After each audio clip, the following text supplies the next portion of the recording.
Welcome to Gifted Underachievers, the podcast for mid-level creatives with delusional ambitions. In this Gifted Underachievers case study, James describes how he pitches for ghostwriting engagements often worth $80,000 or more. Hint, be generous. Hey James, Yes, Pat. how's business? Business be good. we're talking about your ghostwriting business, Oh. not your drug sell. Oh, never mind. Whoops. Yeah, that's the back door of the clubhouse there. Yeah, no, it's good. So I essentially finished one big project, so that's off my plate. I've got another one that's in the sort of last bits and pieces, and then another one that is a little bit, it turned out to be a bit of a monster of a project, but nonetheless, I am looking to try and book something for September, October timeframe. Mm-hmm. And it's interesting that you ask, because I've been doing these Zoom calls with prospective clients, right? Okay. Yeah. And most of them, not all of them, but most of them have come from a platform that shall not be named. Uh-huh. Um, but it's been interesting because, I have a sort of a process that I do when I first meet people. Mm-hmm. And I say, let's get on a Zoom call so that you can see what I look like and hear me, and I can see what and we can get to know each other a little bit. And so we've been, and the other thing that I want to do is that I want to learn about their story, but I also want to learn their goals for what they want to do, Mm-hmm. publishing and, for the reader and the project. Yeah. But what's been interesting is towards the ends of these conversations, pretty consistently, just about all of them have said, I'm getting a really good feeling about you that I haven't got from anybody else I've spoken to. Wow. And and it's one that seems to be, trust, as well as faith that I have the capacity to do what they need, and and that kind of thing. Whereas other people have been very much about the hard sell and Ah, very much about, here's my fees, here's what you're going to do, here's what you're going to pay. I'm the best at everything, and so you don't want to talk to anybody else. Well, maybe you want to, they're really pushing themselves hard, and yeah. that's the vibe that I'm getting. These people are describing is just the conversations they have with other people are like, do you even care about me? Right. And so, and for me, my approach is I will have as many conversations with a prospective client as they want or need to feel not just comfortable but excited, Yeah. like absolutely the right plan, the right person, this is absolutely the right way to go. Mm-hmm. And you don't get that just in one pitch call. It's about, building a relationship. And one of the ways that you build relationships is you be generous with your information. Yeah. Yeah.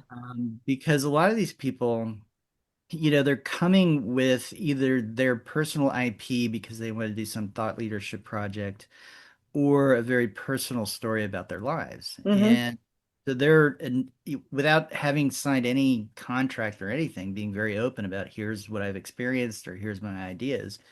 And so I feel like the best thing I can do for them to return, to reciprocate that trust, is to sort of say, okay, here's how publishing works. Yeah. If you want to write a memoir, it's really, really, really freaking hard to get an agent and a big five or any publisher interested in memoirs right now because they're just not selling Yeah. unless, you're very, very niche, and it's a known niche, and it's a niche that sells and all that kind of stuff. So, but just, other stuff like how do you work a query letter and book proposals and, all these kinds of things. And also just being sharing about who I am, right? Mm-hmm. So if somebody's been through a lot of trauma, I will share trauma that I've been through. Right. Somebody's talking about, their business or their medical research idea, or tool or what have you, I will try and be as generous about, okay, here's my experience, personal, professional, and give them, as much of me as I can without, oversharing, right? Because Mm-hmm. Mm-hmm. Okay, so Really so good. what I'm hearing is that you are providing, well, you're educating actually on the Hmm. parts that you know about that they don't, because somebody can have a great idea for a book and know what they want to be in it, but if they don't know the context of the publishing landscape, then they're coming in with half the information they need. Because writing the book is only a small part, really, of getting it published traditionally. Um, I mean, it's a big part in that if the book doesn't work, then there's no deal ever. But Right. it's the first, it's the first necessary large part, and then after that, there's other necessary parts. So you're educating, and I think providing the context of the whole project. They know who they would be working with. They know how you work after a Zoom call or two, and Hmm. uh, and they know your process because you talk about your process in those Hmm. early calls too. So, um, whereas I've seen hard sells. I haven't actually asked anybody to work on my stuff from a writing perspective, like I Hmm. haven't gone out and tried to find a developmental editor, but I've seen some people offering services online, and it is a hard sell. These are my products, and these are my only products. If there's something that falls between this and this, it's Hmm. not there's nothing on the website that says, you know what, you got something else. I'd be happy to discuss it with you. Let's set up a call or whatever. Or Hmm. um, they can be quite not aggressive, but sort of what's the word? When you add time urgency to an Yeah. interaction with somebody. Fear of missing out. Yeah, Uh, so it's like, oh, well, I'm already booking for this, so, you got to decide in the next X. yeah, but it's also like I offer the thing that you absolutely need, and if you don't have it, you're gonna fail. Oh, right. Kind Yeah, of yeah, thing. sort of a And catastrophizing. yeah, and I'll say to people, look, you need to talk to other people. Hmm. Right? This should be part of your due diligence is Yeah. talking to other people, hearing other ideas, getting a sense for how they would approach things and how they would work, because that's part of you getting excited to work with me, Yeah, exactly. right? Yeah. Um, and I've been in those conversations where you're working, because as a ghostwriter, you're sort of in the heart of the project, right? Hmm. And so as it goes to a publisher or an agent or another editor or what have you, these people want you to be part of that conversation. Not always. Some people are like, no, I'm going to handle it. Yeah. But most of the time, they want me to be part of the conversation, even if I'm just sitting there kind of listening, because then Hmm. they'll come to me afterwards, and say, what did you think of that? Yeah. Is this normal? Yeah. Those kind of things. And so I'll see how different people operate. And I've definitely seen other editors, you absolutely not, I would say. Thank you. And Thank you. one before you and I met, who really put on this hard sell with a business book client. And, saying, I know the publishing industry inside and out, and you need me to whip this book into shape because otherwise it's going to fail. Your book is going Jesus. to fail if you don't hire me. Yeah. But also then she put on the, like, I've done sort of the, here's my resume of exciting things that Hmm. Hmm. he listened to. And so I said, yeah, I don't think I would hire this person, Yeah. but the author was like, no, no, no, she's got everything I need. This is what Right. I have to do. And in the end, she stripped out everything that was unique about his voice and Oh, about no. him, Yeah. and charged him literally an arm and a leg. Holy shit. And he hated what came out the other end. Yeah. Uh, it did not work. And Yeah. so, having seen that, I definitely know that, and I have no problem saying to a client, listen, I don't think this is the way we need to go or should Uh-huh. go, and I think we should go a different direction. And then other times, it's just sitting with, like I have a client right now, and I've been in all the discussions, well, not all the discussions, but the big discussions with the publisher. And so, there's been some tension. And so I've been able to kind of help, both sides, I've been almost at times sort of like a mediator a little bit, Mm, kind of understand each other because they're both coming from very, very different places. yeah, And it's not that they're trying to, they don't necessarily have its, point of agreement. It's just that they have different ways of expressing it, right. each other kind of Yeah. thing. Yeah. So, yeah. Well, very interesting. So soft pitch versus a hard sell. Your soft pitches look like, was there a downside to having to have multiple conversations with somebody before you know if you're going to work with them? Yeah, I mean the downside for that is you're spending a lot of time Yeah, on somebody who just be kicking the tires. right. But I'll have people reach out and they'll say, I want to write a book. It's going to be this, it's going to be that, and but their budget is way below what I can do. Yeah. And even in those instances, I'll say, look, let's have a conversation. I want to, I will, because you don't know, they may recommend you to somebody else. And Yeah. so Yeah. I see, yes, there's a downside that you can spend a lot of time with somebody who ultimately doesn't hire you. Hmm. But the flip side of that is if they really respect your process, they may recommend you to somebody, but also it means you're not gonna, some sort of accidentally end up with somebody who isn't the best fit. Yeah. I don't want to like make it out one person's good, one person's bad, because it's not that. It's just that it doesn't fit. Yeah. Yeah. And I agree. really, when you find a working relationship to write a book with somebody that you really fit with, Hmm. it's great. So it's You become collaborative. very close Yeah. and it creates a great writing experience. Well, that's So, cool. And you create something that both of you can look at with right. satisfaction and pride and Yeah. so okay, so yeah, the downside of the soft pitch is not really a downside if you think of it for me. This is how I think of it because Hmm. I'll do discovery calls. I don't do them to the degree that you do because my field is different, but Hmm.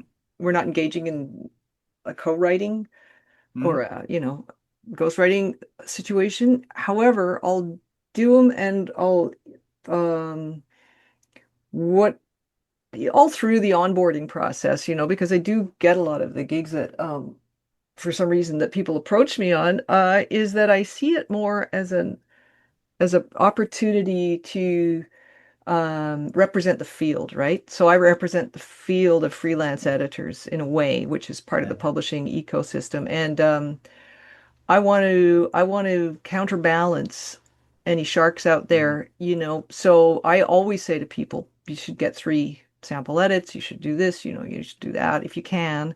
And I'll Hmm. also do my best to, in a fairly short period of time, like normalize their experience, help them Hmm. understand that they need to have a good fit, that that's the primary thing. Let them know that, rates will vary depending on an editor's experience, but there's nothing wrong with starting with a newer editor if that's where your budget is, Hmm. and Yeah. potentially giving them names because I do teach editing, so I see people's work, and then I can feed the field a different, the kind of energy that I think the field should have, which is it's a Hmm. legitimate enterprise. Everybody wants the best for the book and for the writer. And, there's a lot of work to go around. There's a ton of work. Yeah. So that's my approach too. And I think it can bear really unexpected fruit. Hmm. I've probably mentioned this before. I've had people come back 3 or 4 years later after having worked with a different editor and go, you know what, that didn't work out so well.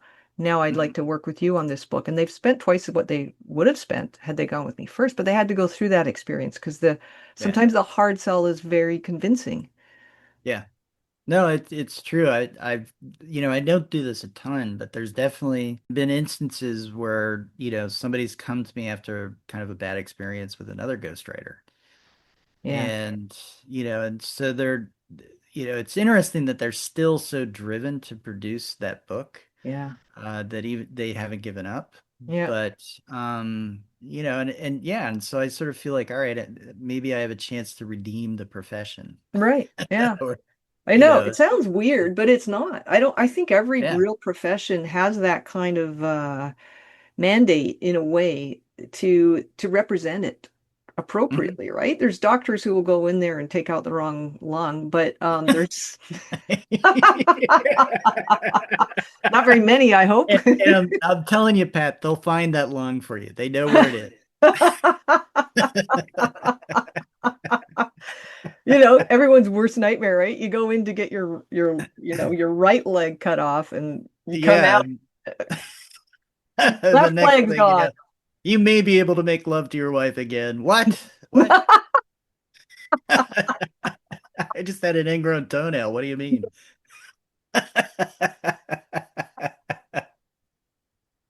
Okay, so what are we saying? I guess this is also this is about creative adjacent work. Well, you know what? Yeah. We could say look at to creative people, if you're listening, look at if you're getting a hard sell and you're also look for some soft pitches too. Yeah. You don't have to spend any money on them. They'll educate Yeah. you on the field if you're a novice, whatever, a visual artist or anything, and writer.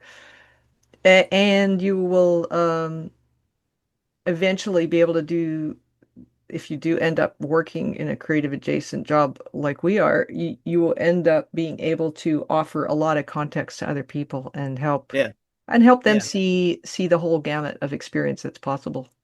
Yeah. It's coming from a place of kindness and generosity. Yeah, and also common sense. I really think it just makes common sense not to do a hard pitch on people. Yeah. Like it doesn't No. because you're not going to be a good fit if all you have are certain slots that people have to fill in your schedule and you don't Yeah. give a shit what you're working on. Yeah.